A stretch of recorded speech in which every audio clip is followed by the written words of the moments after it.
So what's up? Kamusta? Ayos ba tayo dyan? So nandito ulit tayo sa may Rusi Malolos branch para sa update natin. Alin nga bang mas sulit sa inyo? Itong Flex 125i o itong Sparkle 125i? So umpisa na natin yung ating comparison video para sa dalawang to. Alin nga ba ang mas sulit para sa inyo? Ayos na ayos yan. Better hit the gas for a minute, no cap, no limit. I attack till I finish, I attract and I get it. Got my cash all liquid, never pass my limit. Too fast when I'm spitting, read it back, now they get it on. Flipping that switch as I'm hitting these bars like a gift. I spit like I'm sipping gold bars. And these kids, no kidding, I've been winning this and getting my best life grinning while I'm hitting on a mission. Ooh, spicy, I know they like me, but I got a wifey. She be real nice to me, no one works like me. Got a different mind, see, my rate is pricey. Got a different psyche, ooh, lyrics are icy. Living life nicely, very precisely. So yun na nga, syempre unahin muna natin yung presyo. Para sa presyo ni Flex 125i ay sa cash niya ay 60,000. At yung kanyang down payment ay 3,000 and yung kanyang monthly yan. Papakita ko na lang din. And then sa kanya namang katunggali. Wow, katunggali ano. So counterpart niya yung kanyang Sparkle 125i para sa 65,000 at 4,000 yung kanyang down payment. So sa presyo, alin nga ba ang mas sulit para sa inyo? 'Di ba? Medyo konti lang yung difference nung dalawa eh. Halos 5k lang talaga yung tinaas nila para dito. Isa-isay natin, walk around natin para at least mapagkumpara natin yung bawat isa kung ano nga ba yung meron si Sparkle at si Flex. Is pricey, got a different psyche. Ooh, lyrics are icy. Living life nicely, very precisely. Living divinely, manifest wisely. All I know is that I've been living for the sightseeing. Been around the world for a visit. First class ticket, man, I'm in it. Man, I'm winning. I don't have no limit. If I want it, then I get it. If you want it, then you get it. I ain't never done finished. I'm a giver. I've been given first place. I've been winning 6 shots, head spinning, but I still keep ripping and I still keep hitting 2 ways. I'm splitting all in. I'm risking it all. Yeah, I don't ever fall. Yeah, but if I do, I get back up, stand tall. Yeah, I want it all. Yeah, a good life. I don't think small. Yeah, I'ma be big one day. See me taking off runway, my name up in lights someday. Looking at a crowd that loves me, yeah, I came here to play. Unahin natin yung handlebar. Maganda yung design niya, aggressive, tsaka may mga sharp design din siya. Tsaka medyo kakaiba lang din. Ang dami kasing pakanto rito eh. Lalo dito sa kanyang handlebar o dito sa front view. Yan. Dito naman sa Sparkle, simple pero may dating eh. Malakas yung angas nito eh, di ba? Ang angas din ng datingan niya. And pansin natin sa pagkakatindig pa lang, mas mataas na si Sparkle kumbaga kay Flex. No, ang taas kasi ng clearance nito compare dito. So sakyan din natin yan parehas. Okay? So kagandahan kasi dito sa kanyang headlight or sa headlight nila is halos lahat ng ilaw na itong dalawang to ay LED na rin, no? Lahat ng ilaw nila parehas ay LED na rin. Ang nagustuhan ko lang dito kay Flex, gaya nga ng sabi ng iba, ay meron siyang unique design para sa kanyang headlight. Wala siya halos kamuka sa mga counterpart or counter brand na, 'di ba? Compare dito kay Sparkle na alam naman natin na kung saan talaga siya inspired, no? Syempre sa Click 125, ganun talaga siya. Medyo iniba lang talaga yung datingan nung ating design dito.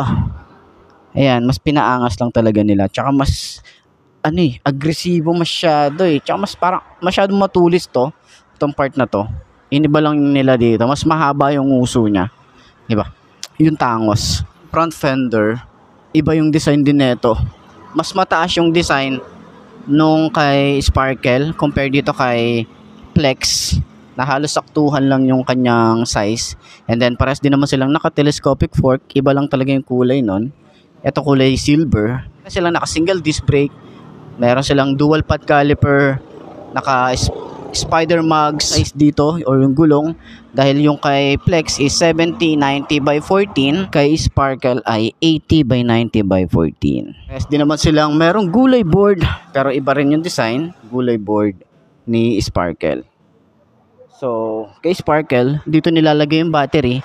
Samantalang si Flex naman ay nandito sa loob ng compartment. Ayan. Handlebar nila is para silang naka-upright position sa panel gauge.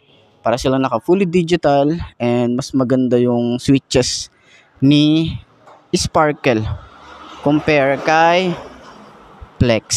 Ayan. Pero paras din naman silang may kill switch, may on and off ng kanyang park light, headlight, electric starter, high and low. Wala nga lang si Flex na flasher. Kasi itong si Sparkle, meron siyang flasher at meron na rin siyang hazard switch. Yun ang wala dito, no? Wala lang siyang flasher, pero meron siyang hazard switch. Ayan. So para silang merong USB port. Si Sparkle may USB port din. Si Flex meron din siya. Pero si Sparkle kasi is mas maganda yung kanyang ignition key. Tapos dito na rin binubuksan yung ating upuan. Ayan, dito na rin natin sinususian. And pares din silang merong utility hook or helmet hook. Kanyang upuan, iba lang din yung design nito. Medyo ano to, parang yung style nito, parang carbon fiber finish, pero iba yung texture nito. Sa blower, pansin natin na halos parehas lang sila ng itsura, pati yung design dito sa kanyang rear fender or sa mudguard niya. Ang pinagkaiba lang nila, yung design nung tambucho ni Sparkle, mas bulky compare kay Flex 125. Pero parehas sila ng design or naka-power mugs to. Ang size dito sa likod ay 90 by 90 by 14.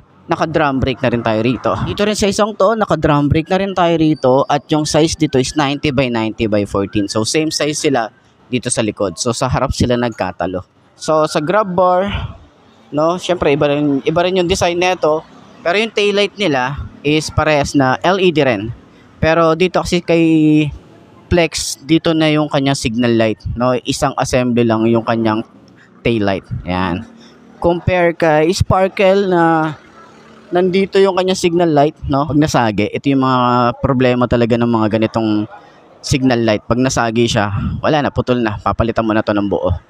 Ayan. Paras lang naman silang merong plate light and may plate light din dito. And then, para silang naka single shock or mono shock. And parehas sila nung design nung panggilid or nung CVT. Pero silang parehas na kickstart. Ayan, wala rin sila parehas na side stand kill switch. Okay, sakyan naman natin parehas itong dalawang to. Never back.